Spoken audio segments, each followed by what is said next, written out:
स्वागत है आपका भीम न्यूज इंडिया, देश के सबसे प्रमुख और विश्वसनीय चैनल में। आप देख रहे हैं भीम न्यूज इंडिया। नमस्कार, मैं आपके साथ हूं। आइए जानते हैं आज की ताजा अपडेट्स। देश और दुनिया में क्या चल रहा है उसकी पूरी जानकारी लेकर हाजिर हैं। सबसे पहले बात करते हैं आज के मुख्य समाचार की। दिल्ली विश्वविद्यालय में यूजीसी बिल 2026 लागू करो के लिए जबरदस्त प्रदर्शन हो रहा है। लोगों का कहना है कि यदि ये बिल लागू होता है तो रोहित वेमुला, पायल तड़वी, दर्शन सोलंकी जैसी जो आत्महत्या की घटनाएं हुई हैं वो होने से रुक जाएंगी। आप देख रहे हैं भीम न्यूज इंडिया। मैं हूं आपका दोस्त विनय कुमार सिंघल। आपसे निवेदन है कि यदि आप हमारे चैनल पर नए हैं तो प्लीज़ हमारे चैनल को यूट्यूब पर सब्सक्राइब कीजिए। आप भीम न्यूज इंडिया के फेसबुक पेज और ट्विटर पर भी फॉलो कर सकते हैं। देखिए दिल्ली विश्वविद्यालय में छात्रों का क्या कहना है। ये लागू भी तो किसी खैरात में नहीं हुआ। सालों की लड़ाई थी, लोगों की शहादत गई। लगातार ये जो दर्शन सोलंकी की, पायल ताड़वी की, रोहित वेमुला की, इनकी माओं की लड़ाई और सैकड़ों हजारों मजलूमों की लड़ाई का नतीजा है कि आज यूजीसी बाधित हुई कि ये गाइडलाइन सोचना होगा।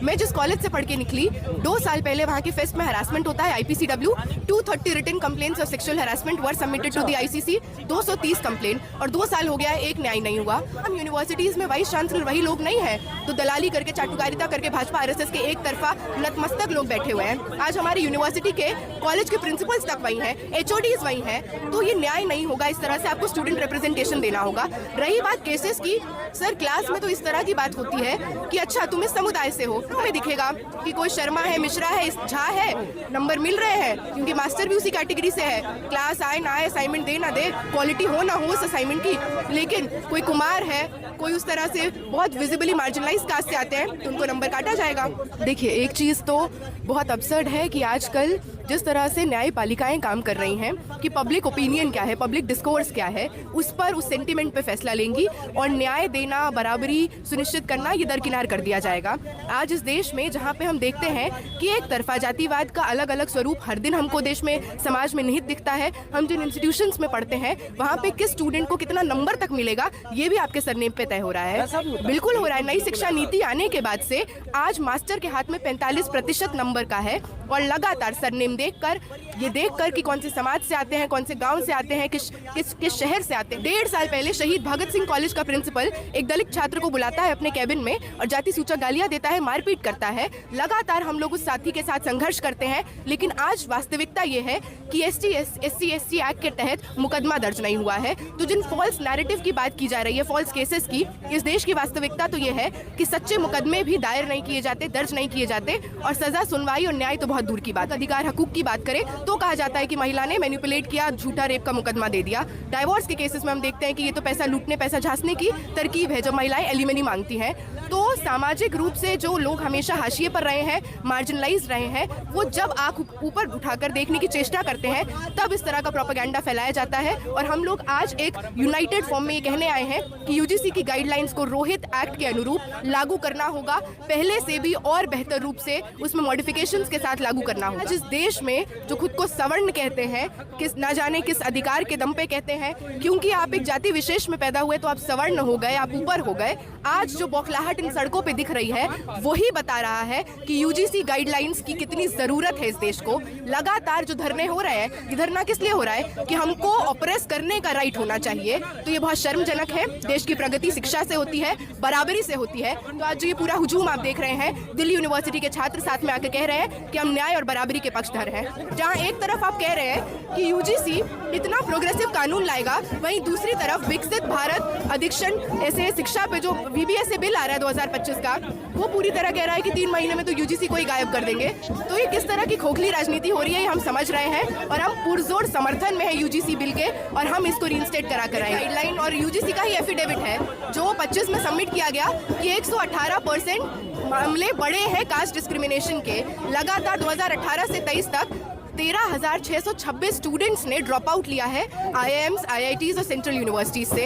इन आंकड़ों को देखते हुए एक एक्ट आता है, एक रेगुलेशन आता है, जिसमें हम देखते हैं जिस तरह का पब्लिक आउटरीच होता है, जो कि बहुत शर्मजनक है। एक देश जो खुद को विकसित भारत कहता है, विश्व पटल पर जाने वाला है, विश्व गुरु बनने वाला है, उसको बराबरी से क्या ऐतराज होना चाहिए? उसको तो और इसको स्वागत करना चाहिए, खुली बाहों से स्वागत करना चाहिए। पर ये सेंटिमेंट, ये जो हिंदू राष्ट्र का आइडिया है, मनुवादी सोच है, उसको दिखाता है कि जिस दिन हिंदू राष्ट्र होगा, इस हिंदू राष्ट्र में ना महिलाओं की भागीदारी होगी, न दलित होंगे, न पिछड़े होंगे, न अल्पसंख्यक होंगे। कि समाज में किसी को दमन कर पाने की जो क्षमता है, जो इम्प्यूनिटी लोग फील करते हैं, उसको बरकरार रखने के लिए ही आज लोग सड़कों पर उतरे हुए हैं। पर मैं शुरू बात यहाँ से करना चाहूंगी कि इस यूनिवर्सिटी में इंटरनल कंप्लेंट्स कमेटी फंक्शनल है, जो कहा जाता है कि महिलाओं के लिए एक रिड्रेसल मैकेनिज्म है। सेक्सुअल हैरासमेंट हो, मिसकंडक्ट हो, ईव टीजिंग हो, किसी भी ऐसी घटना को आप इसमें दर्ज कराइए और आपके साथ न्याय होगा। मैं जिस कॉलेज से पढ़ के निकली, 2 साल पहले वहाँ के फेस्ट में हैरासमेंट होता है। IPCW 230 written complaints of sexual harassment were submitted to the ICC, 230 complaint, और 2 साल हो गया है, एक न्याय नहीं हुआ। तो एक ऐसा ही ढांचा पहले से है, SC/ST सेल है, इक्वल अपॉर्चुनिटी सेल है।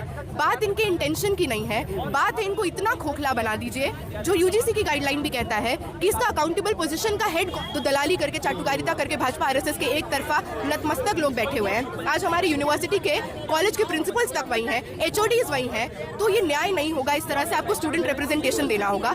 देखिए कि 1-8 साल पहले की घटना है कि एक आदिवासी व्यक्ति के मुंह पे पेशाब कर दिया जाता है। हम लोग लगातार देखते हैं कि जाति के नाम पर जिस तरह से कि अम्बेडकर वाला है, ये जय भीम वाला है, ये नीले गमछे वाला है, इस तरह की बातें इतनी आम हैं। तो जो UGC गाइडलाइंस भी मिस करता है कि जब वो जातिगत हिंसा को डिफाइन करता है, वो उसमें इन बारीकियों में नहीं जाता। जातिगत हिंसा हमारे रोजमर्रा के जीवन में निहित है। क्या शब्दों का चयन करते हैं आप जब आप मार्जिनलाइज कास्ट से आ रहे साथी से बात करते हैं, कैसे संबोधित करते हैं? ऐसे शब्द जो जाति सूचक हैं, यूनिवर्सिटीज का काम है कि सेंसिटाइज करके बताया जाए, इन शब्दों का प्रयोग नहीं करना है। बात इंस्टीट्यूशनल मर्डर की, रोहित वेमुला, पायल ताड़वी, दर्शन सोलंकी, ऐसे तमाम लोग जो आज मतलब इस प्रशासन के इस दमन के सबसे बड़े एग्जाम्पल हैं, जिन्होंने बाकायदा अपनी जान खोई है।